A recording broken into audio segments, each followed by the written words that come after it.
রাস্তার কিনার দিয়ে বা রাস্তা দিয়ে সে গাড়ি ঠেলে নিয়ে যাচ্ছে। আমি আমার মোটরসাইকেল ব্রেক করে আমি তাকে জিজ্ঞাসা করি যে ভাই আপনার সমস্যা কি, আমি কি আপনার কোনো কাজে লাগতে? তোমরা চেষ্টা করবেন যে আপনার বিবেকবোধ থেকে তাকে জিজ্ঞেস করা যে ভাই কি সমস্যা। আপনি জিজ্ঞেস করলেই যে তার গাড়ি ভালো হয়ে যাবে সেটা বিষয় না, কিন্তু এই লোকটা শান্ত। আসসালামু আলাইকুম সবাইকে। হঠাৎ করে আমার গাড়িটা স্টার্ট বন্ধ হয়ে গেল রানিং অবস্থায়। তখন ওই যে আমরা বলি যে প্যারিস গেট থেকে প্রায় আমার বাসা পর্যন্ত অলরেডি জায়গা হবে ৬ কিলোর মতো। এই গাড়িটা আমি ঠেলে ঠেলে নিয়ে আসলাম। ইঞ্জিনিয়ারকে আমি ফোন করেছিলাম, সে বলল যে রাতে কাজ করে দেবে। এনিওয়ে, এই যে ৬ কিলোমিটার গাড়িটা আমি ঠেলে ঠেলে নিয়ে আসলাম, কতটুক কষ্ট করেছি যারা প্যারিসে মোটর বাইক খারাপ হইলে যারা বুঝতে পারবেন কতটুকু আমি কি করেছি। সবচাইতে বড় বিষয় হলো আমার, এটা আমি কষ্ট প্রকাশ করছি না, জাস্ট আমি আপনাদের সাথে শেয়ার করছি। একটু কাছে বিড়বেন, ভিডিও টেনে কাছে বিড়বেন। হ্যাঁ, এই যে ৬ কিলো আমি আমি গাড়ি ঠেলে ঠেলে নিয়ে আসলাম। একজন মানুষ আমাকে জিজ্ঞেস করলো না যে গাড়িতে কি হয়েছিল। সবচাইতে আফসোসের বিষয় হচ্ছে এইটা।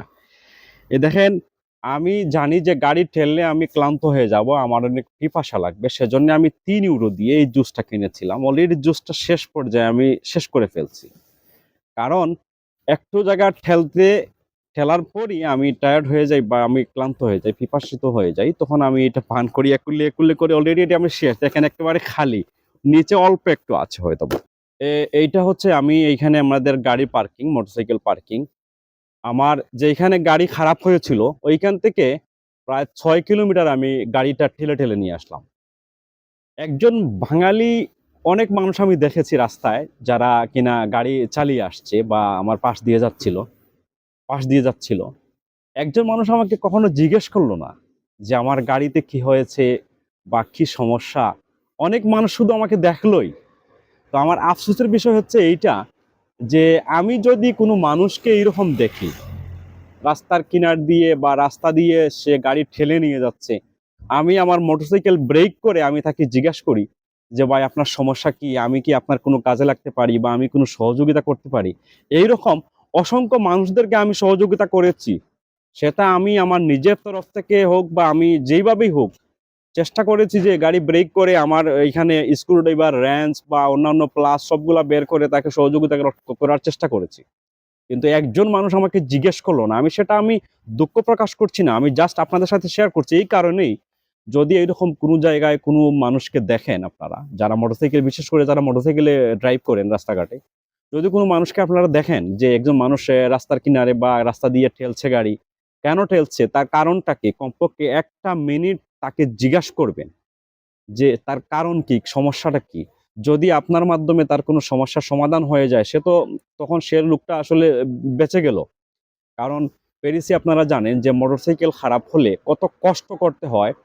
আর জায়গাতে, মানে যেকোনো জায়গা থেকে ঠেলে ঠেলে হয়তো বাসার ধারে কাছে নিয়ে আসতে হবে, নতুবা গাড়িতে সমস্যা হইতে পারে বা বিভিন্ন সমস্যা আছে, যেমন বা গাড়ি আপনার চুরি হইতে পারে, বিভিন্ন সমস্যা হইতে পারে। এর জন্য অনেক লোক আছে যে দূরে গাড়ি খারাপ হইলেও তারা ঠেলে ঠেলে ধারে কাছে নিয়ে আসে। এনিওয়ে, তো আমি এই বিষয়টাই মূলটা আমি বলতে চাইছি যে যদি আপনারা দেখেন এভাবে কোনো মানুষ গাড়ি ঠেলছে বা গাড়ি ঠেলে নিয়ে যাচ্ছে বা গাড়ির জন্য বসে আছে বা গাড়ি এইরকম মানে কোনো সমস্যা হয়েছে, চেষ্টা করবেন, ন্যূনতম চেষ্টা করবেন যে আপনার বিবেকবোধ থেকে তাকে জিজ্ঞেস করা যে ভাই কি সমস্যা।